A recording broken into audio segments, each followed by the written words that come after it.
નમસ્કાર, હું છું પ્રિયંકા. તમે જોઈ રહ્યા છો સિટી કવરેજ ન્યૂઝ. આજના મુખ્ય સમાચાર. પાદરા પાસે મુજપુર ગંભીરા બ્રિજ દુર્ઘટનામાં યુદ્ધના ધોરણે રાહત બચાવની કામગીરી. જિલ્લા કલેક્ટર, જિલ્લા પોલીસ અધિક્ષક, ધારાસભ્ય ચૈતન્યસિંહ ઝાલા અને પ્રાંત અધિકારી ઘટના સ્થળે પહોંચી અને રાહત બચાવની કામગીરી અંગે જરૂરી સૂચનો અને માર્ગદર્શન આપી રહ્યા છે.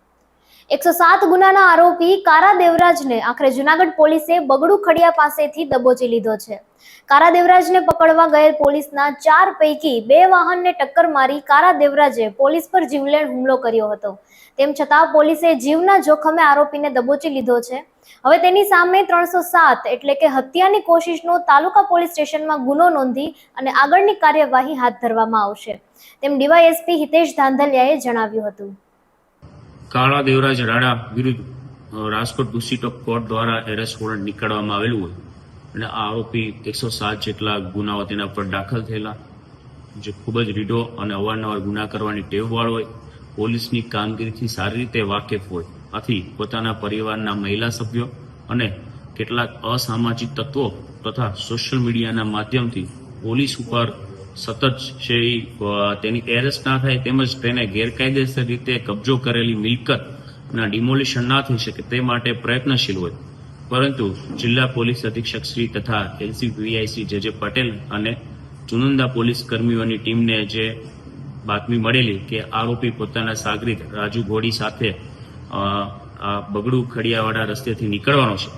આ સમયે છે જિલ્લા પોલીસ અધિક્ષક શ્રીની આગેવાનીમાં એલસીબી પીઆઈ અને એલસીબીની ટીમ 4 જેટલા ખાનગી વાહનોમાં આરોપીની પહોંચમાં રહેલા અને રોડ બ્લોક કરાવતા કાળા દેવરાજને ખ્યાલ આવી ગયેલો કે આગળ પોલીસ છે. એવા સંજોગોમાં તેને આગળથી પોતાની ગાડી યુટર્ન મારી અને પોલીસે તેનો જાનના જોખમે પીછો કરતા આ આરોપીએ પોલીસની 2 ગાડીઓને ટક્કર મારી પોલીસ ઉપર જીવલેણ હુમલો કર્યો અને આ બંને ગાડીઓને ટોટલ લોસ થયેલા છે. પરંતુ જૂનાગઢ જિલ્લા પોલીસ અધિક્ષક શ્રીની આગેવાનીમાં પોલીસ દ્વારા આ આરોપીને છે ધરપકડ કરવામાં આવેલા છે. હાલ તેના જે ગાડીમાંથી કેટલાક ઘાતક હથિયારો પણ મળી આવેલા છે અને તેના વિરુદ્ધ હાલ ફરિયાદ દાખલ કરવાની તજવીજ શરૂ છે. જૂનાગઢ ખાણ ખનિજ વિભાગે માળિયાહાટીના તાલુકાના લાડુડી ગામ કરેલ ચેકિંગ દરમિયાન રોયલ્ટી પાસ વિના કાળી રેતીની થતી ખનિજ ચોરીને ઝડપી પાડી છે. ખાણ ખનિજ વિભાગે ખનિજ ચોરી કરતા વાહનને ઝડપી લઈ 5 લાખનો મુદ્દામાલ જપ્ત કર્યો છે, જ્યારે ઓનલાઈન દંડની રકમ પણ વસૂલ કરવામાં આવી છે. સતત પેટ્રોલિંગને કારણે ખનિજ ચોરી કરનારા તત્વોને ભારે ભીસ પડી રહી છે. કારા દેવરાજને શોધવા ગયેલ એલસીબી પીઆઈ સાથે મહિલાઓએ ઉદ્ધત વર્તન કર્યું હતું. એલસીબી પીઆઈએ રબારી સમાજની દીકરી અને કોંગ્રેસના મહિલા કોર્પોરેટર સાથે ગેરવર્તન કર્યાનો વિડીયો સોશિયલ મીડિયામાં વાયરલ થયો હતો. જોકે આ વિડીયો અધૂરો હતો, જેથી પોલીસે પૂરતો વિડીયો રજૂ કર્યો હતો અને આ વિડીયોમાં સ્પષ્ટ જણાઈ રહ્યું છે કે કુખ્યાત કારા દેવરાજને શોધવા ગયેલ એલસીબી પીઆઈ જે પટેલ અને તેની ટીમ સાથે કારા દેવરાજના પરિવારની મહિલાઓએ ઉદ્ધત વર્તન કર્યું હતું. મહિલાઓએ તપાસમાં સાથ સહકાર આપવાને બદલે એલસીબી પીઆઈ અને સ્ટાફને એલફેલ શબ્દો કહ્યા હતા અને ઉશ્કેરવાનો ખૂબ પ્રયાસ કર્યો હતો. 6 મિનિટ અને 13 સેકન્ડના વિડીયોમાં સતત 5 મિનિટ સુધી કારા દેવરાજ પરિવારની મહિલાઓએ પોલીસ ઉપર અનેક આક્ષેપો કર્યા હતા અને ઉશ્કેરવાનો પ્રયાસ કર્યો હતો. ત્યારે પોલીસે આખો વિડીયો વાયરલ કરી અગાઉ વાયરલ થયેલા વિડીયોનું સત્ય લોકો સમક્ષ રજૂ કર્યું છે.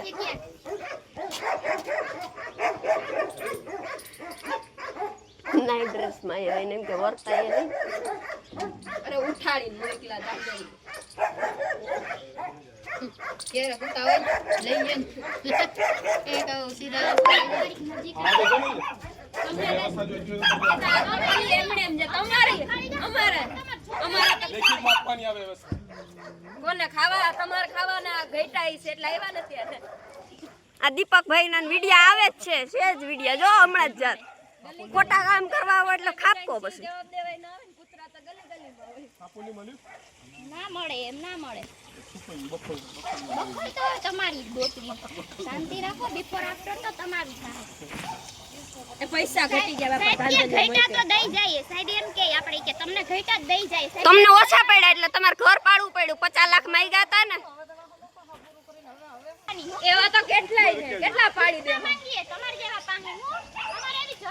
તમે લ્યો કમિશન પબ્લિક પાસેથી લાવો એક ગાડી ઉતારો ને પૈસા આપો 50 લાખ એટલે મળી જાય. તમે કરો બક માછલી કેમ તળ પડે હાથમાં ને થતા ને તળ પડે તમારા ઘટે એટલે તો ધોળારિયા એક એટલે ધોળારિયા તારીખ નજીક આવી ગઈ ને સી હોય ને બહાર આવે પણ સાપ હોય ને હંતાઈ જાય. હા સાપ કોઈને હંધાય સાપે કારણે નીકળી જાય ગલી ગલીમાં કૂતરા રખડતા હોય છે બધાને જવાબ ન આવે સાપનું ઝેર ફટોફટ અડી જાય. ગલી ગલીમાં મળ્યું સાપલ્લી મળ્યું તમને બોલવા અમે તમને પૂછ્યું એક શબ્દ પૂછ્યો તમે રોકી શકશો મને? તમે મને રોકી શકશો?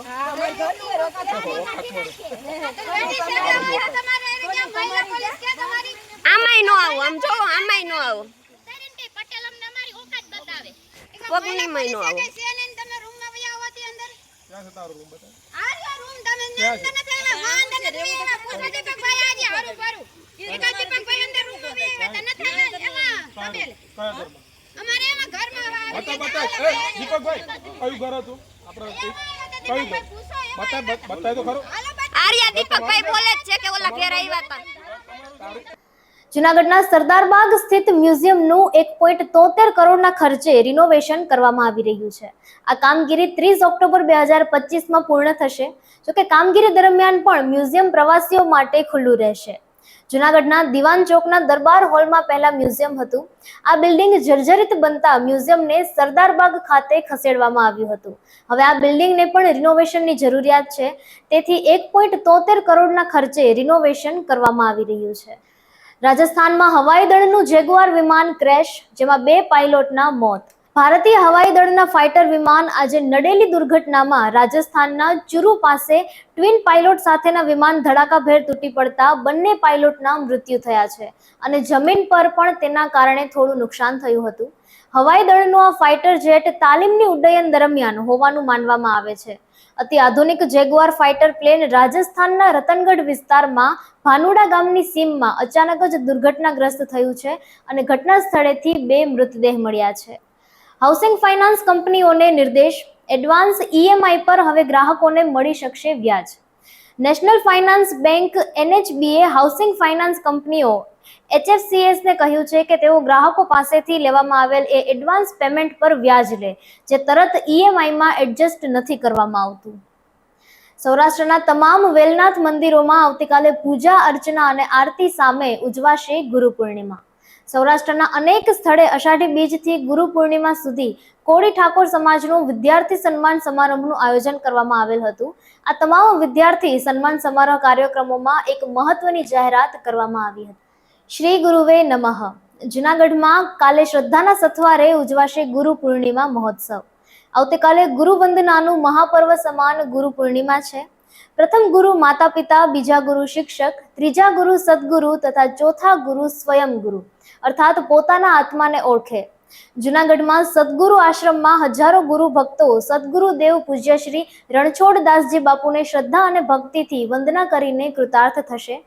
સદગુરુ આશ્રમમાં દિવસભરના કાર્યક્રમો યોજાયા છે. સવારે નિજ મંદિરમાં પાદુકા પૂજન, તો ષોડશોપચાર પૂજન, ત્યારબાદ દર્શન ઝાંખી વગેરે સહિત મહાપ્રસાદનું આયોજન પણ કરવામાં આવેલ છે. સિટી કવરેજ ન્યૂઝના ડેઇલી અપડેટ માટે અમારી ચેનલને લાઇક કરો, શેર કરો અને સબસ્ક્રાઇબ કરો.